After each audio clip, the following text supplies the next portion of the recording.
I started out as a newspaper reporter, and from that experience, which I try to recommend to people, but it's harder to become a newspaper reporter than it is to get in public relations these days, and they're both tough.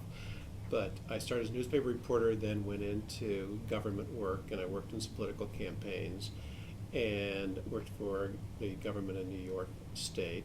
And from there, I was hired and actually recruited to come to work in a corporate position using that government background. And from there, I got into media relations with Eli Lilly. From Eli Lilly, I was recruited into Pitney Bowes. And then Sara Lee Corporation came along, which was here in Chicago, and that's when I moved here 23 years ago. After about 7 years at Sara Lee, I went to Sears Roebuck to head the public relations and government affairs position with that great company. And I did that for 10 years, and I've always wanted to be on the agency side.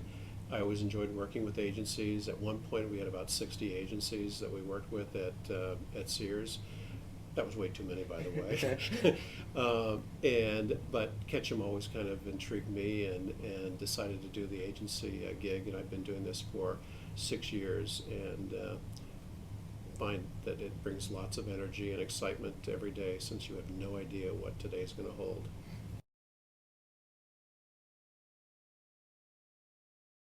The biggest trend that I see is the emphasis used to be on writing skills. They're still very important, but the huge shift has been digital, and everything is moving to how savvy you are with digital understanding. Absolutely required. Used to be writing, in my estimation. Now digital and writing are the two key trends as far as differentiating you from everyone else in the pack. Well, I looked today at a blog that one of the people who's looking for a job here at Ketchum sent the link to me, and the blog was outstanding. It showed that they were really updating it, that they were staying very current on issues, and having fun with it, and it was sophisticated in how they put it together. So it was not just simply a web page saying, here's my resume. So I think that's very important, is just get comfortable with it.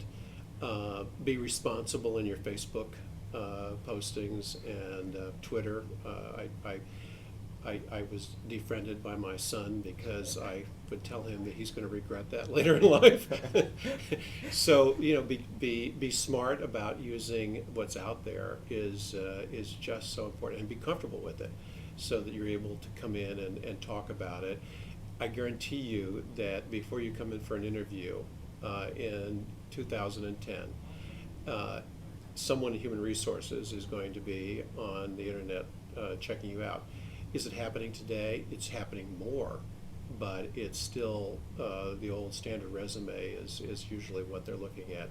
But you're going to be checked out constantly by because of the technology. So you want to look smart when you're online.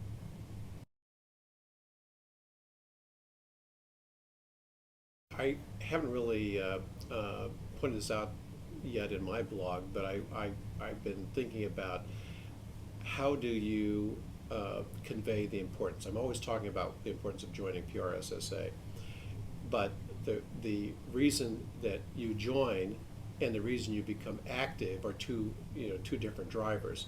I think you join because you want to put in your resume. Okay, that's fine.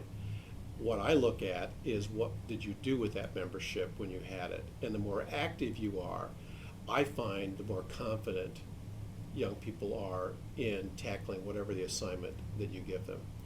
We hired Kevin Segi here, who used to be the national president of PRSSA. He hit the ground running. He knew and performed beyond what our expectation was for an entry-level person at the agency. And I think that came about. He obviously, had a good education from Northern Ohio.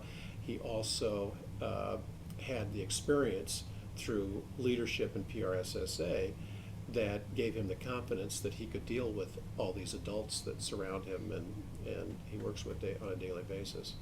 So I would say that's what I really find important when it comes to getting actively engaged. Don't just sign up and hand them $50, but do something with your membership. Online, I'm at www.culprit, CULPWRIT.com, and my blog aims at providing guidance for young people pursuing careers in public relations. By the way, Culprit was named by Kevin Sagi, who came up with the name, and he said, "I don't know if you're going to like it." And I said, "I love it." and don't put in how it's really supposed to be spelled, culprit, which some people accuse me of because that's a bait shop in Arizona.